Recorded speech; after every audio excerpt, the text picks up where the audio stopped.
আসসালামু আলাইকুম শিক্ষার্থী বন্ধুরা, কেমন আছো তোমরা সবাই? আজকে আমরা আলোচনা করতে যাচ্ছি তোমাদের উচ্চতর গণিতের চ্যাপ্টার 13 ঘন জ্যামিতি বা সলিড জিওমেট্রি নিয়ে। আচ্ছা, তো ঘন জ্যামিতি জানার জন্য আমার প্রথমে জানতে হবে ঘন জ্যামিতির টপিকটা কি। ঘন জ্যামিতিক টপিকটা হচ্ছে ঘনবস্তু। ঠিক আছে, ঘনবস্তুর তিনটা মাত্রা থাকে। তিনটা মাত্রাগুলো কি কি? দৈর্ঘ্য, প্রস্থ, উচ্চতা। যে বস্তুটার দৈর্ঘ্য, প্রস্থ, উচ্চতা এই তিনটা মাত্রা আছে তাদেরকে আমরা ঘনবস্তু বলে থাকি। আচ্ছা, এখন দেখব তল বা সারফেস কাকে বলে। তল বা সারফেস সম্পর্কে আমরা কিন্তু আগেও চ্যাপ্টার 6-এ জেনারেল ম্যাথ চ্যাপ্টার 6-এ ভিডিওগুলোতে আমরা কিন্তু ধারণা পেয়ে এসেছি। তো এখানে আমরা মোটামুটি একটা আলোচনা করব। তো তল হচ্ছে দুই ধরনের, একটা হচ্ছে সমতল আর একটা হচ্ছে বক্রতল। সমতল হচ্ছে যাদের সারফেসগুলো বা তলগুলো হচ্ছে সমতল।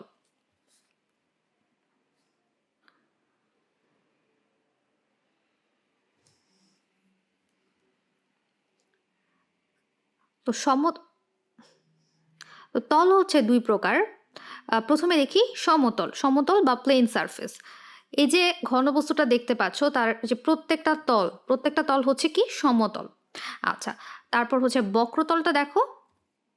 বক্রতল বা কার্ভ সারফেস হচ্ছে যেমন আমাদের পৃথিবীর যে ভূপৃষ্ঠটা আছে, যেটার উপরে আমরা বসবাস করছি, সেটা কিন্তু একটা বক্রতল বা কার্ভ সারফেস, এটা কিন্তু সমতল না। আচ্ছা, এখন দেখব একতলীয় রেখা বা কোপ্ল্যানার স্ট্রেট লাইনস কাকে বলে। একাধিক সরলরেখা যখন একই সমতলে অবস্থান করে তখন তাকে আমরা বলি একতলীয় রেখা। যেমন এখানে তোমার এই যে ঘনবস্তুটাতে 6টা তল আছে টোটাল। তো এই যে তলটা দেখতে পাচ্ছ, এই তলগুলোতে একাধিক সরলরেখা যদি একই সমতলে থাকে, যেমন এখানে দুইটা সরলরেখা দেখতে পাচ্ছ, এই দুইটা সরলরেখা এ বি সি ডি এই তলে আছে, তাদেরকে বলা হবে একতলীয় রেখা বা কোপ্ল্যানার স্ট্রেট লাইন। ঠিক সেমভাবে এই যে দুইটা রেড রেখা দেখতে পাচ্ছ, লাল কালারের দুইটা রেখা দেখতে পাচ্ছ, এই দুইটা রেখা এ বি জি এফ এই তলটাতে অবস্থান করছে। তো এই দুইটা রেখাকে বলা হবে পরস্পর একতলীয় রেখা। এখানে যে সবুজ দুইটা রেখা দেখতে পাচ্ছ, এরা হচ্ছে এ ডি ই এফ এই তলটাতে অবস্থান করতেছে। তো এই দুইটাকে পরস্পর বলা হবে একতলীয় রেখা। এখন দেখব নৈকতলীয় রেখা বা স্কিউ অর নন কোপ্লেনার লাইনস কাকে বলা হয়। সহজ কথায় যেগুলো একতলীয় না, একাধিক সরলরেখা যখন বিভিন্ন সমতলে অবস্থান করবে তখন তাদেরকে নৈকতলীয় রেখা বলে। যেমন তিনটা তল দেখতে পাচ্ছ, আরও তিনটা তল পিছনে আছে যেটা আমরা দেখতে পাচ্ছি না যেহেতু এটা 2D। তো সামনাসামনি আমরা কিন্তু তিনটা তল দেখতে পাচ্ছি। তো তিনটা তলে ধরো এই যে ব্লু রেখাটা কোন তলা অবস্থান করছে? এ বি সি ডি এই তলা অবস্থান করতেছে। রেড রেখাটা এ বি জি এফ এই তলা অবস্থান করতেছে। গ্রিন রেখাটা এ ডি ই এফ এই তলা অবস্থান করতেছে। তিনটা রেখা তিন ধরনের তলে অবস্থান করছে, তাদেরকে বলা হয় পরস্পর নৈকতলীয় রেখা। আচ্ছা, এখন দেখব সমান্তরাল সরলরেখা কাকে বলে। সমান্তরাল সরলরেখা হচ্ছে দুইটা একতলীয় সরলরেখা, সে সমান তলে অবস্থিত, এটা ইম্পর্টেন্ট ফ্যাক্টর। সমান তলে অবস্থিত অর্থাৎ একতলীয় সরলরেখা যদি পরস্পর ছেদ না করে, অর্থাৎ যদি তাদের কোনো সাধারণ বিন্দু না থাকে, তাদেরকে বলা হবে সমান্তরাল সরলরেখা। এই যে এ একটা রেখা, বি একটা রেখা, এরা কিন্তু পরস্পর একতলীয় রেখা, কিন্তু এরা পরস্পর ছেদ করে না এবং তাদের কোনো সাধারণ বিন্দু নাই, তাদেরকে পরস্পরকে সমান্তরাল সরলরেখা বা প্যারালাল লাইন বলা হয়। আচ্ছা, এখন দেখব সমান্তরাল তল বা প্যারালাল প্লেন কাকে বলা হয়। যেমন আমরা যে বাসায় থাকি, আমরা যেটার উপর হাঁটাচলা করি সেটা হচ্ছে ফ্লোর, আর যেটার উপর আমাদের ফ্যান ট্যান থাকে সেটা হচ্ছে সিলিং। তো আমরা এরকম একটা বাসার মধ্যে থাকি। তো বাসার যে এই দুইটা তল, এই দুইটা কিন্তু পরস্পর সমান্তরাল তল, এরা পরস্পরকে ছেদও করে না, আবার তাদের কোনো সাধারণ বিন্দু নেই। তো এরূপ দুইটা তলকে বলা হয় সমান্তরাল তল। আচ্ছা, এখন দেখব সমতলের সমান্তরাল রেখা কি জিনিস। এখানে সিডি সরল রেখা, এই যে সিডি সরল রেখা এ বি জি এফ সমতলের সমান্তরাল রেখা। সিডি বলতে এই যে সি ডি, এই যে সরল রেখাটা আছে, এই সরল রেখাটা এ বি জি এফ এই তলটার হচ্ছে সমান্তরাল রেখা। কিভাবে? তলটা আমরা সিলেক্ট করলাম, আর সিডি রেখাটা এভাবে যদি আমরা সিডি রেখাটাকে এবং তলটাকে একই দিকে বাড়াতে থাকি, তারা কখনোই পরস্পরকে ছেদ করবে না। তো এজন্য আমরা বলতে পারি যে সিডি রেখাটা এই এ বি জি এফ এই তলটার একটা সমান্তরাল রেখা। তলের লম্ব রেখা কাকে বলে? এখানে একটা ঘনবস্তু আসলো, আমরা এই প্লেনটা সিলেক্ট করলাম, এ বি জি এফ এই প্লেনটা সিলেক্ট করলাম। তো এখানে তলের লম্ব রেখা চলে আসলো হচ্ছে এম ভি। এম ভি হচ্ছে এই এ বি জি এফ এই তলটার লম্ব রেখা। আচ্ছা, এখন দেখব তির্যক রেখা বা অবলিক লাইন কাকে বলে। এখানে এস টি এটা কিন্তু এই তলটাকে বোঝাচ্ছে, এই ফুল এই যে তলটাকে বোঝাচ্ছে হচ্ছে এস টি তল, ঠিক আছে। তো এম এন রেখা হচ্ছে এস টি তলের উপর তির্যক রেখা। আচ্ছা, উলম্ব রেখা বা তল কাকে বলে? উলম্ব রেখা হচ্ছে যেমন এ বি সি ডি উলম্ব তল, এই যে এ বি সি ডি এটা হচ্ছে একটা উলম্ব তল, এবং পি আর হচ্ছে একটা উলম্ব রেখা, ভূমির সাথে লম্ব বরাবর যেটা থাকে সেটা হচ্ছে উলম্ব রেখা বা তল। এখন দেখব সমতল চতুর্ভুজ ও নৈকতলীয় চতুর্ভুজ কাকে বলে। সমতল চতুর্ভুজ হচ্ছে কোনো চতুর্ভুজের বাহুগুলো সব যদি একই তলে অবস্থান করে তাকে সমতল চতুর্ভুজ বলে। যেমন এখানে এখানে এই যে এ বি সি ডি, এ বি সি ডি তার প্রত্যেকটা বাহু কি কি? A B, BC, CD R DA, এই চারটা বাহুই। তো এই চারটা বাহুই কিন্তু সেম তলে অবস্থান করে, এই তলটাতে অবস্থান করছে, তাকে তাহলে আমরা বলতে পারি একটা সমতল চতুর্ভুজ। এ বি সি ডি একটা সমতল চতুর্ভুজ। আচ্ছা, তো আরেকটা দেখি, আরেকটা হচ্ছে নৈকতলীয় চতুর্ভুজ। এই চতুর্ভুজের বাহুগুলোর সকলে একই তলে অবস্থান করে না, মানে ত্রিভুজের চারটা বাহু বিভিন্ন তলে অবস্থান করতে পারে, তাদেরকে বলা হয় নৈকতলীয় চতুর্ভুজ। যেমন এই চতুর্ভুজটা, কোন চতুর্ভুজটা? চতুর্ভুজ বি সি ই এফ এই চতুর্ভুজটা। কারণ হচ্ছে দেখো, এই যে চারটা বাহু আমি একটু লিখে ফেলি, বিসি, সিএফ, ইএফ এবং বিই। তো এই চারটা বাহু চারটা ডিফারেন্ট তলে অবস্থান করছে। যেমন বিসি হচ্ছে এই তলে অবস্থান করতেছে, এফসি হচ্ছে দুইটা তলের মধ্যবর্তী একটা জায়গায় অবস্থান করতেছে, ইএফ হচ্ছে আবার এই তলে অবস্থান করতেছে, হ্যাঁ, বি হচ্ছে এই তলে অবস্থান করতেছে। তো চতুর্ভুজের চারটা বাহু যখন চারটা বিভিন্ন তলে বা বিভিন্ন তলে অবস্থান করে, তাকে আমরা বলতে পারবো নৈকতলীয় চতুর্ভুজ। আচ্ছা,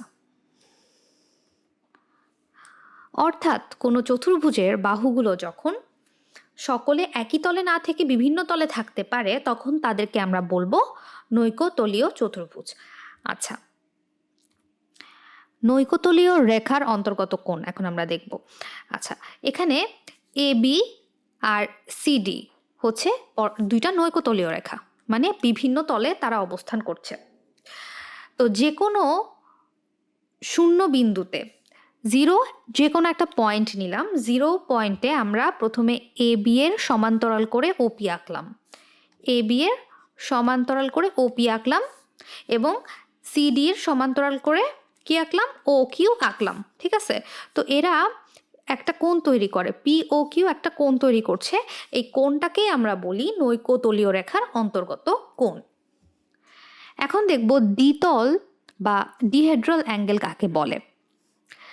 এখানে খেয়াল করো, সিডি হচ্ছে একটা তল, সিডি বোঝাচ্ছে একটা তল, আবার এবি বোঝাচ্ছে একটা তল, দুইটা তল কিন্তু আমরা দেখে ফেললাম। এই দুইটা তলের অন্তর্ভুক্ত যে কোণটা, এইটা, এই কোণটা হচ্ছে দ্বিতল কোণ।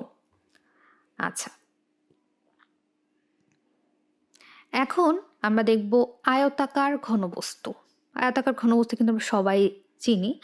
তো এখানে আয়তাকার ঘনবস্তুর প্রথমত 3টা মাত্রা থাকবে, দৈর্ঘ্য, প্রস্থ এবং উচ্চতা।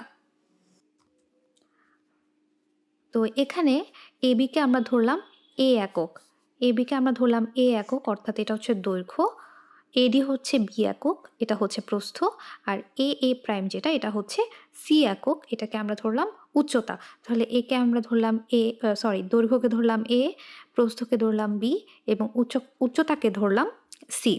তাহলে আমরা এখন সূত্র দেখি। সূত্র হচ্ছে প্রথমত আয়তাকার ঘনবস্তুর সমগ্র তলের ক্ষেত্রফল, মানে হোল সারফেসের যে ক্ষেত্রফলটা সেটা আমরা দেখব সূত্র। সেটা হচ্ছে 2 into AB plus BC plus CA বর্গ একক। মানে আমার যে এককটা থাকবে, ধরো দৈর্ঘ্য, প্রস্থ, উচ্চতা সবগুলো মিটারে আছে, তাহলে ক্ষেত্রফলটা হবে কি বর্গ মিটারে। যদি দৈর্ঘ্য, প্রস্থ, উচ্চতা সেন্টিমিটারে থাকে তাহলে আয়ততলের ক্ষেত্রফল হবে বর্গ সেন্টিমিটার। আচ্ছা, তো এখানে আমি একটা অ্যাডিশনাল কথা অ্যাড করতে চাই, সেটা হচ্ছে ধরো তোমার কোয়েশ্চেনে দেওয়া আছে তোমার দৈর্ঘ্য A equal to 100 centimetre, B equal to দেওয়া আছে 1 মিটার, সি ইকুয়াল টু আবার দেওয়া আছে 10 মিলিমিটার। এখানে তোমার একক কিন্তু সেম না। তোমার যদি অঙ্কটা করতে হয় তাহলে তোমার অবশ্যই 3টা একককে সেম রাখতে হবে। যেমন তুমি যদি ধরো মিটার নিয়ে কাজ করবা, সবগুলোকে মিটারে কনভার্ট করে নিতে হবে। যেমন একে যদি সেন্টিমিটারকে যদি মিটারে কনভার্ট করতে হয়, 100 সেন্টিমিটার সমান 1 মিটার, অর্থাৎ এ ইকুয়াল টু আমরা লিখতে পারি 1 মিটার। ঠিক আছে, 1 মিটার পেলাম। বি তো মিটারেই আছে, মিটারেই রাখলাম। সি হচ্ছে 10 মিলিমিটারে আছে। আমরা জানি 1000 মিলিমিটার সমান কত? 1 মিটার। তাহলে 10 মিলিমিটার সমান কত হবে? 1/1000 ইন্টু 10, অর্থাৎ কত হবে? 1/100 হবে, রাইট? 1/100 মিটার। তো এটা দিয়ে কিন্তু আমাকে কাজটা করতে হবে। সি ইকুয়াল টু আমরা পেলাম 1/100 মিটার। তো আমাকে এমনভাবে ক্যালকুলেশন করতে হবে যাতে আমাদের এককটা সবসময় সেম থাকে। ঠিক আছে, তো ধরো আমরা এখানে একক আমরা মিটার নিয়ে কাজ করতেছি, তাহলে আমরা যখন সমগ্র তলের ক্ষেত্রফল বের করব তখন আমরা অবশ্যই সেটার অ্যান্সারটা কিসে পাবো? বর্গ মিটারে, যেটাকে আমরা একক ধরেছি বর্গ মিটারে পাবো। ঠিক আছে, এটা খুব ইম্পর্ট্যান্ট একটা বিষয়। আচ্ছা, আয়তন দেখো, আয়তন equal to A B C ঘন একক, অর্থাৎ দৈর্ঘ্য গুণ প্রস্থ গুণ উচ্চতা। এটা অনেক সহজ, দৈর্ঘ্য গুণ প্রস্থ গুণ উচ্চতা। এখানেও ঠিক সেম, এককটা কিন্তু দৈর্ঘ্য প্রস্থ উচ্চতার সেম থাকতে হবে। কর্ণ, কর্ণ দেখো, যেমন বিডি প্রাইম একটা কর্ণ দেখতে পাচ্ছ, বিডি প্রাইম একটা কর্ণ। তো এই যে বিডি প্রাইম ইকুয়াল টু, এখানে এই যে এটা যদি আমরা একটা ত্রিভুজ ধরি, এটা হচ্ছে একটা সমকোণী ত্রিভুজ। যেমন এটা ধরো, এটা হচ্ছে 90 ডিগ্রি, কারণ এই যে ডিডি প্রাইম, হ্যাঁ, এই যে এই তলের সাথে 90 ডিগ্রি করে আছে, তো এটা 90 ডিগ্রি। তাহলে এই জিনিসটা হচ্ছে কি, বিডি প্রাইম হচ্ছে কি তোমার অতিভুজ। ঠিক আছে, আর বাকিগুলো কিন্তু ত্রিভুজের অন্যান্য বাহু। এটা হচ্ছে তোমার কি উচ্চতা হলে এটা হচ্ছে ভূমি। ঠিক আছে, তো ওইখান থেকেই তোমার কর্ণের সূত্রটা আমরা লিখতে পারি √, দৈর্ঘ্য স্কোয়ার প্লাস প্রস্থ স্কোয়ার প্লাস উচ্চতা স্কোয়ার। অর্থাৎ তোমরা একটু মুখস্থ করে ফেলবা যে √e square plus B square plus C square একক। ঠিক আছে, এককটা সবসময় ঠিক রাখতে হবে। আচ্ছা, এখন দেখি ঘনক। ঘনক হচ্ছে গিয়ে এটাও এক ধরনের ঘনবস্তু, যেখানে তোমার দৈর্ঘ্য, প্রস্থ, উচ্চতা পরস্পর সমান থাকবে। মানে দৈর্ঘ্য যদি তোমার একটা ঘনকের, হ্যাঁ, একটা ঘনকের যদি তোমার দৈর্ঘ্য 6 মিটার থাকে সাপোজ, তাহলে তোমার প্রস্থ উচ্চতা 6 মিটার হবে। ঠিক আছে, তো এ যদি 6 মিটার হয় তাহলে বি সমান সি সমানও 6 মিটার হবে। আচ্ছা, তো ঘনকের ক্ষেত্রে সমগ্র তলের ক্ষেত্রফল। ঠিক আছে, তো আয়ত ক্ষেত্রের মানে যেটা ঘনবস্তু, আয়তাকার ঘনবস্তুর ক্ষেত্রে সমগ্র তলের ক্ষেত্রফল কি ছিল? 2 into A B plus BC plus C A. ঠিক আছে, তো এখানে কিন্তু এ সমান বি সমান সি। তার মানে আমরা বিসি ইউজ না করে সব ক্ষেত্রে আমরা এ ইউজ করব, বি এর জায়গায়ও এ ইউজ করব, সি এর জায়গায় এ ইউজ করব। তাহলে 2 ইন্টু এ কত, এ স্কোয়ার। আবার দুইটা কিন্তু এ হয়ে গেছে, এ ইন্টু এ স্কোয়ার, এ ইন্টু এ স্কোয়ার। তাহলে কত হয় 2 ইন্টু 3 স্কোয়ার, দ্যাট মিন্স কত 6 স্কোয়ার। অর্থাৎ আমরা সমগ্র তলের ক্ষেত্রফল পেয়ে গেলাম। সমগ্র তলের ক্ষেত্রফল আমরা যদি একটু চিত্রের মাধ্যমেও তোমাদেরকে একটু করে দেখাই, এক্সপ্লেইন করি। একটা ঘনবস্তু বা ঘনকের 6টা তল থাকে, ঠিক আছে? তো এখানে আমরা লিখি 1টা 2টা 3টা 4টা 5টা 6টা, তো 6টা তল আঁকলাম। তো প্রত্যেকটার দৈর্ঘ্য আর প্রস্থ কিন্তু একই। যেমন এটার দৈর্ঘ্য যদি হয় এ, প্রস্থ হবে এ প্রত্যেকটার ক্ষেত্রে। তাহলে তাদের একটা কিউবের মানে একটা তলের ক্ষেত্রফল কত হবে, A into A, that means A square. তো এ স্কোয়ার লিখলাম প্রত্যেকটা ক্ষেত্রে, ঠিক আছে? এ স্কোয়ার লিখলাম, ঠিক আছে? এরা হচ্ছে প্রত্যেকটা তলের ক্ষেত্রফল লিখলাম আলাদা আলাদা করে, তারপর একসাথে যোগ করে দিলাম। তাহলে কি হয়, পেয়ে যাই 6 স্কোয়ার। আয়তন কি, আয়তন হচ্ছে সেই দৈর্ঘ্য গুণ প্রস্থ গুণ উচ্চতা, এখানে তিনটা সমান। তাহলে আমরা বলতে পারি A into A, that means A cube ঘন একক। আর কর্ণ, কর্ণ আমরা আয়তাকার ঘনবস্তুর ক্ষেত্রে কি পেয়েছি, root over A square plus B square plus C square. তো এখানে যেহেতু এ সমান বি সমান সি, দ্যাট মিন্স আমরা লিখতে পারি A square plus A square plus A square. তাহলে root over 3a square, that means root 3a, ঠিক আছে? এ হয়ে গেল কেন, কারণ রুট এবং স্কোয়ার কাটাকাটি হয়ে গেছে। তাহলে রুট 3a একক। তাহলে ঘনকের ক্ষেত্রে এই 3টা সূত্র তোমরা ইজিলি আমার আশা করি মনে থাকবে। আচ্ছা, তো এখন একটা গাণিতিক উদাহরণ দেখি। একটা তো এখন আমরা একটা গাণিতিক উদাহরণ দেখি। একটা আয়তাকার ঘনবস্তুর দৈর্ঘ্য প্রস্থ ও উচ্চতার অনুপাত 4:3:2 এবং তার সমগ্র তলের ক্ষেত্রফল দেওয়া আছে 468 বর্গমিটার। আমাকে বের করতে হবে কর্ণ এবং আয়তন। এখানে কিন্তু তোমার দৈর্ঘ্য প্রস্থ উচ্চতা ডিরেক্ট দেওয়া নেই, তাদের অনুপাত দেওয়া আছে, ঠিক আছে? তো আমরা ধরে নিতে পারি দৈর্ঘ্য 4x, তারপর প্রস্থ হচ্ছে 3x এবং উচ্চতা হচ্ছে 2x। তো ধরে নিলাম এটা। তাহলে তাদের সমগ্র তলের ক্ষেত্রফল কি হবে, 2 into A B plus BC plus CA, ঠিক আছে? তো আমরা একটু লিখে ফেলবো এভাবে যে A equal to 4x, B equal to 3x, C equal to 2x ধরে নিলাম। তো আমরা সমগ্র তলের ক্ষেত্রফল কত পাবো, 468। তাহলে আমরা এখানে ক্যালকুলেশন করে পেলাম 52x স্কোয়ার ইকুয়াল টু 468। তো এটা ওদিকে চলে যাবে ভাগ আকারে। তাহলে কত হয়, এক্স স্কোয়ার ইকুয়াল টু 9 হয়। তাহলে এক্স ইকুয়াল টু কত হয়, root over 9, that means 3। X equal to root 9, মানে স্কোয়ারটা ওই পাশে গেলে কি হয়ে যাবে, রুট হয়ে যাবে। তো আমরা পেলাম আলটিমেটলি এক্স ইকুয়াল টু 3। তো এক্স ইকুয়াল টু 3 পেয়ে গেলে আমরা কিন্তু দৈর্ঘ্য প্রস্থ উচ্চতা এখন পেয়ে যাব।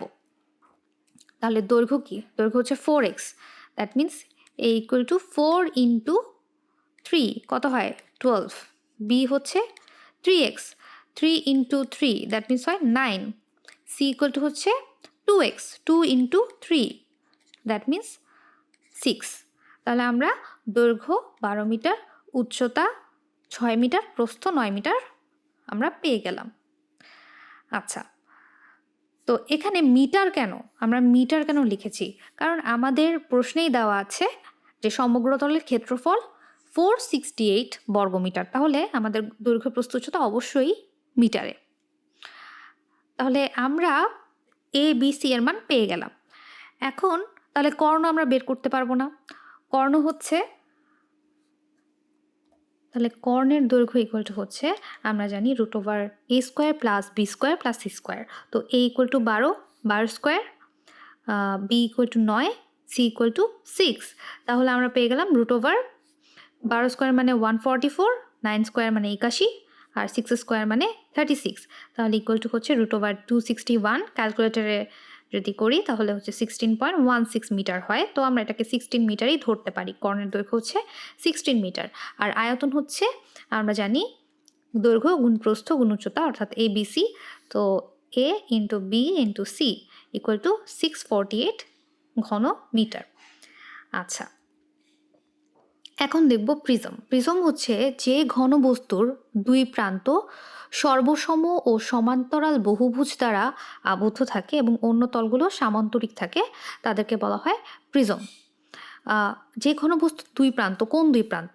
এই যে এই প্রান্তটা এবং এই প্রান্তটা দেখতে পাচ্ছ, আমি মার্ক করেছি। এই দুইটা প্রান্ত সবসময় সর্বসম থাকে এবং সমান্তরাল বহুভুজ থাকে। বহুভুজ বলতে, ভুজ মানে কতগুলো হাত আছে, ভুজের আরেকটা প্রতিশব্দ হচ্ছে হাত।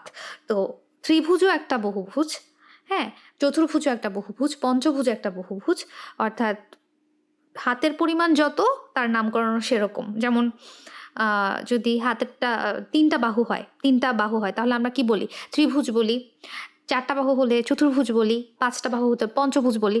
তো এই যে দুইটা প্রান্ত হচ্ছে যে ঘনবস্তুর সবসময় সর্বসম বহুভুজ দ্বারা আবদ্ধ থাকবে এবং সমান্তরাল বহুভুজ দ্বারা আবদ্ধ থাকবে। সমান্তরাল বলতে কি, এখানে দেখতে পাচ্ছ এই যে ত্রিভুজটা, এই ত্রিভুজ দুটা কিন্তু পরস্পর সমান্তরাল আছে।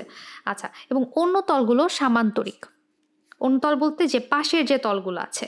তো আমরা যদি একটু ভেঙে দেখাই, এই যে এই তলটা এবং এই তলটা, এই দুইটা তলই কিন্তু হচ্ছে ত্রিভুজ। এই ত্রিভুজ দুইটা হচ্ছে পরস্পর সর্বসম। 1 নম্বরের কথা সর্বসম, এবং দুই নাম্বার হচ্ছে এরা পরস্পর সমান্তরাল। ঠিক আছে? তো অন্য তলগুলো কি? অন্য তলগুলো হচ্ছে অবশ্যই সামান্তরিক। এটাও সামান্তরিক, এটাও সামান্তরিক। ঠিক আছে? তো তাকে বলা হয় প্রিজম। বোঝা গেছে? আচ্ছা, প্রিজমের দুই প্রান্তকে এর ভূমি এবং অন্য তলগুলোকে পার্শ্বতল বলা হয়। যেই দুইটা তল পরস্পর সর্বসম আর সমান্তরাল, ঠিক আছে, তাদেরকে আমরা বলি ভূমি। যেমন এখানে এটা হচ্ছে ভূমি, এই ত্রিভুজটা হচ্ছে ভূমি, এবং বাকি যে সামান্তরিকগুলো আছে তাদেরকে আমরা বলি পার্শ্বতল। যেমন এই তলটা হচ্ছে পার্শ্বতল, এই তলটা হচ্ছে পার্শ্বতল। ঠিক আছে? তো সবগুলা পার্শ্বতল যদি আয়তাকার যদি হয় বা সামান্তরিক যদি হয়, তাকে আমরা বলতে পারি প্রিজম। হলে প্রিজমটাকে খাড়া বা সমপ্রিজম বলে। ঠিক আছে? তাকে আমরা সমপ্রিজম বলতে পারি। আর যদি তা আয়তাকার না হয় তাহলে আমরা প্রিজমটাকে তির্যক প্রিজম বলতে পারি। তো ভূমির তলের নামের ওপর নির্ভর করে কোন প্রিজমের নামকরণ কিভাবে করা হয়। ভূমির তলটা কীরকম হবে? ভূমির তলটা কিন্তু তোমার বহুভুজ, যে কোনো আকারের হতে পারে, যেমন ত্রিভুজ আকার হতে পারে, তাহলে আমরা বলতে পারি ত্রিভুজাকার প্রিজম।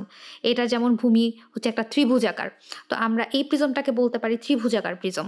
তো এইরকম চতুর্ভুজাকার প্রিজমও আছে, পঞ্চভুজাকার প্রিজমও আছে। যেমন পাশেটা দেখো, এটার কয়টা বাহু? 1টা 2টা 3টা 4টা 5টা।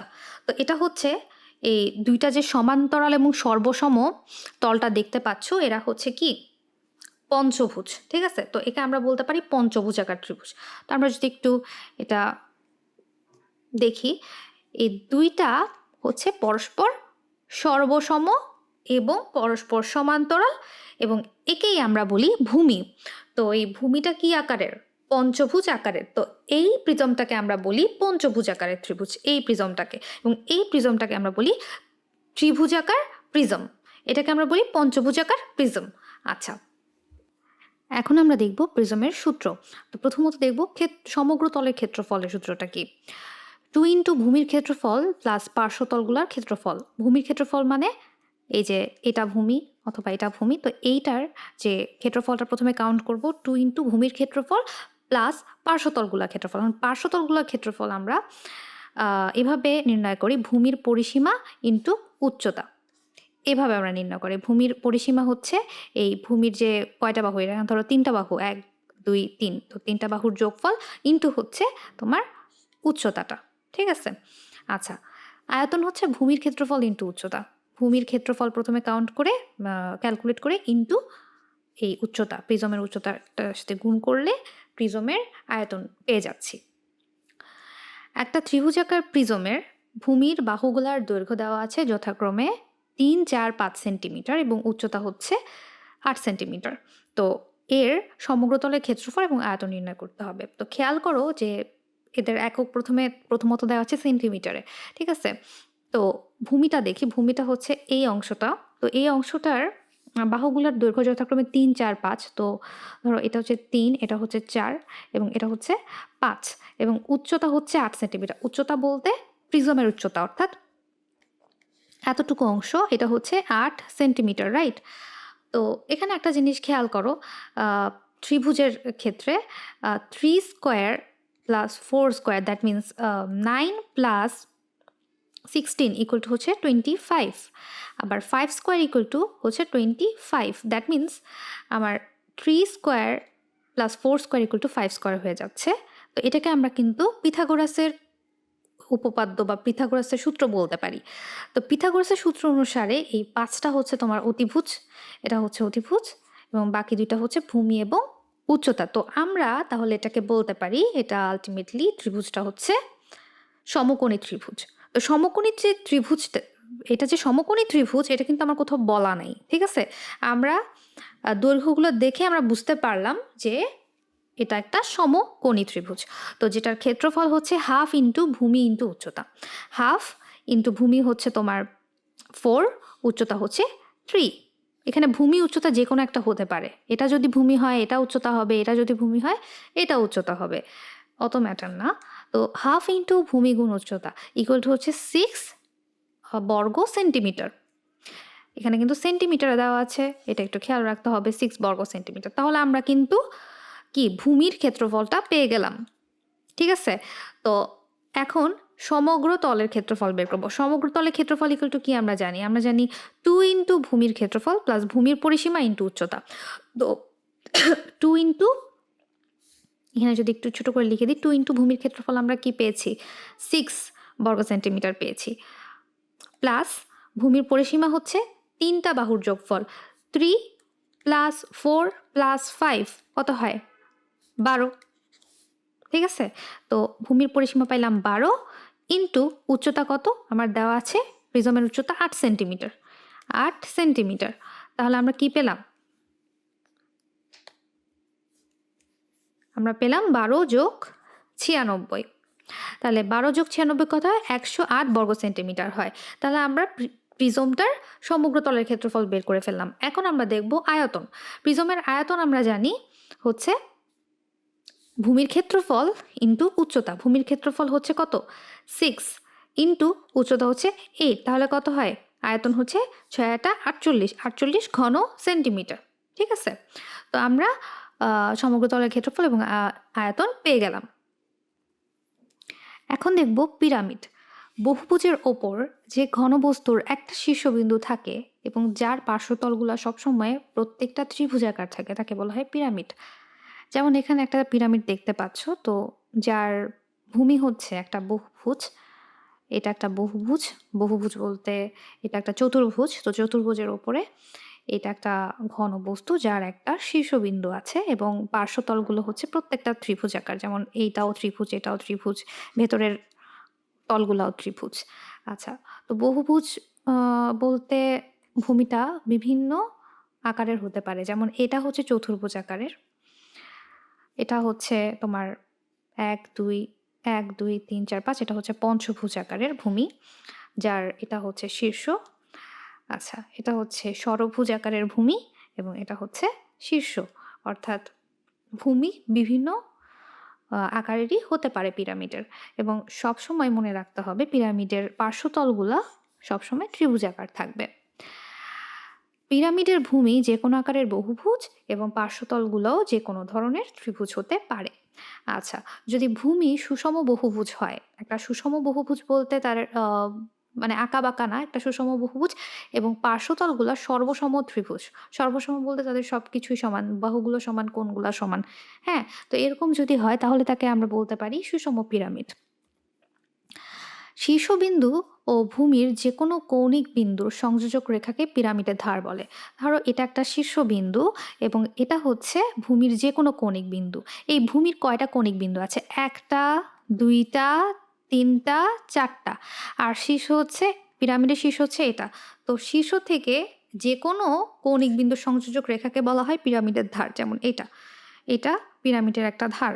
অন্যান্যগুলো এখানে দেখানো নেই, আরও 3টা ধার আছে।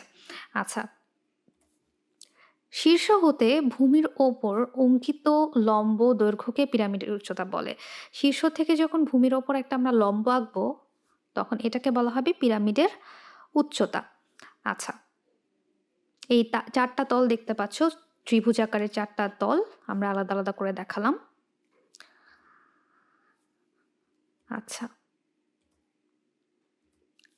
তো প্রথমত দেখব পিরামিডের সমগ্র তলের ক্ষেত্রফল বলতে কি বোঝাচ্ছে। পিরামিডের সমগ্র তল বলতে বোঝাচ্ছে ভূমির ক্ষেত্রফল যোগ পার্শ্বতলের ক্ষেত্রফল। প্রিজমের ক্ষেত্রে যেহেতু ভূমি 2টা তাই আমরা 2 দিয়ে গুণ করেছিলাম, আর এখানে ভূমি কিন্তু একটাই, তাই ভূমির ক্ষেত্রফল একটাই, আর যোগ পার্শ্বতলগুলোর ক্ষেত্রফল।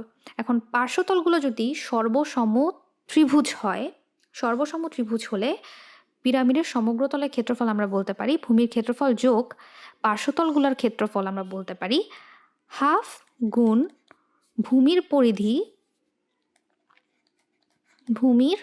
পরিধি ইন্টু হেলানো উচ্চতা। ঠিক আছে, এটা হচ্ছে তোমার পার্শ্বতলের ক্ষেত্রফল।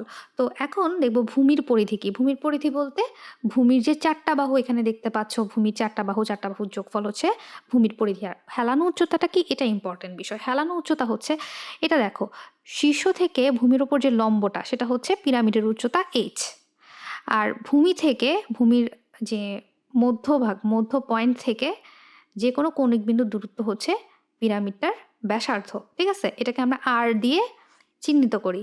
আর হেলানো উচ্চতা হচ্ছে এল দিয়ে আমরা প্রকাশ করি। এল ইকুয়াল টু হচ্ছে √h² প্লাস r²। এখানে আর হচ্ছে ভূমিক্ষেত্রের অন্তবৃত্তের ব্যাসার্ধ। এটা একটু বুঝাই। ভূমিতে আমরা একটা বৃত্ত কল্পনা করতে পারি এবং তার যে কেন্দ্র থেকে যে কোনো কৌণিক বিন্দুর দূরত্বকে কিন্তু আমরা আর বলতে পারি। ঠিক আছে, তো আমরা এখান থেকে হেলানো উচ্চতাটা L equal to √h² plus r²। তো এল যদি আমরা জানি, ভূমির পরিধি যদি আমরা জানি, তাহলে হাফ ইন্টু ভূমির পরিধি ইন্টু হেলানো উচ্চতা, এটা যদি আমরা করে ফেলতে পারি তাহলে আমরা কি পাই, পার্শ্বতলের ক্ষেত্রফলগুলো পেয়ে যাই। আর ভূমির ক্ষেত্রফল তো সহজেই। আচ্ছা, এখন দেখি আয়তন ইকুয়াল টু হচ্ছে 1/3 ইন্টু ভূমির ক্ষেত্রফল ইন্টু উচ্চতা। প্রিজমের ক্ষেত্রে কি ছিল, শুধু ভূমির ক্ষেত্রফল ইন্টু উচ্চতা ছিল, আর পিরামিডের ক্ষেত্রে সেটা কি হয়েছে, 1/3 হয়ে গিয়েছে। তা একটা গাণিতিক উদাহরণ দেখি চলো। 10 সেন্টিমিটার বাহু বিশিষ্ট বর্গাকার ভূমির ওপর অবস্থিত একটা পিরামিডের উচ্চতা হচ্ছে 12 সেন্টিমিটার। হ্যাঁ, তো পিরামিডের উচ্চতা অর্থাৎ h ইকুয়াল টু কত, 12 সেন্টিমিটার। আর যেই ভূমিটা আছে সেটা হচ্ছে বর্গাকার এবং তার বাহুর দৈর্ঘ্য হচ্ছে 10 সেন্টিমিটার। তো যেহেতু ভূমির ক্ষেত্রফল লাগবে, তাহলে ভূমির ক্ষেত্রফল কিন্তু আমরা এখান থেকে পেয়ে যাচ্ছি। ভূমির ক্ষেত্রফল কত, a², মানে যেহেতু এটা বর্গাকার তো লিখতে পারি 10 × 10, রাইট? তো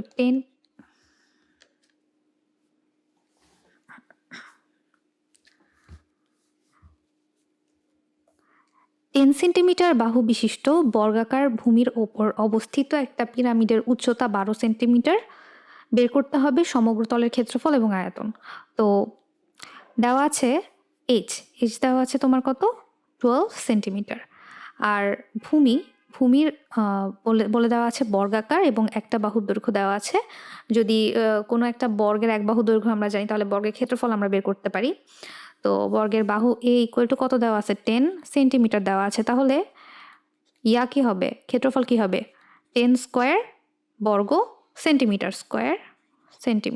ঠিক আছে, আচ্ছা, তো পিরামিডের ভূমির কেন্দ্রবিন্দু থেকে যে কোনো বাহুর লম্ব দূরত্ব হচ্ছে r ইকুয়াল টু 10/2। এটা কিভাবে? যেমন এটা যদি তোমার ভূমিটা হয়,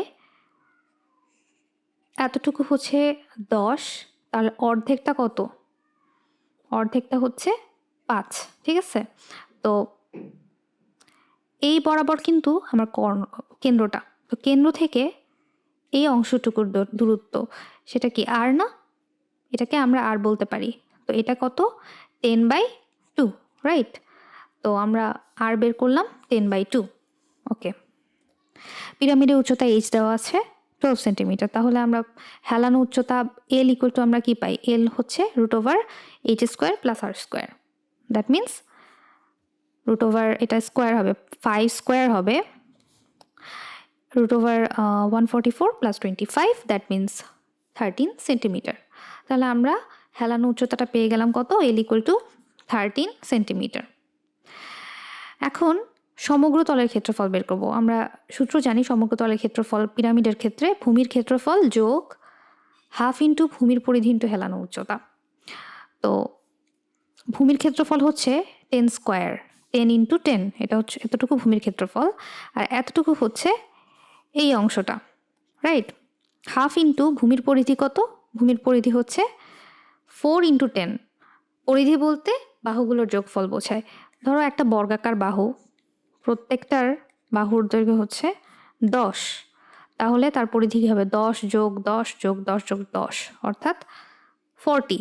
তো হাফ ইন্টু 40 ইন্টু হেলানো উচ্চতা আমরা পেয়েছি 13 বর্গ সেন্টিমিটার। তো আমরা ক্যালকুলেট করে পাই 360 বর্গ সেন্টিমিটার। আর আয়তন হচ্ছে 1/3 ইন্টু ভূমির ক্ষেত্রফল ইন্টু উচ্চতা। তো ভূমির ক্ষেত্রফল আমরা জানি কত? 10 × 10, অর্থাৎ 10 স্কোয়ার। আর উচ্চতা হচ্ছে দেওয়া আছে 12 সেন্টিমিটার। তাহলে আয়তন আমরা ক্যালকুলেট করে পেয়ে যাচ্ছি 400 ঘন সেন্টিমিটার। ঠিক আছে? তারপর আনসারটা লিখে ফেলবো এভাবে।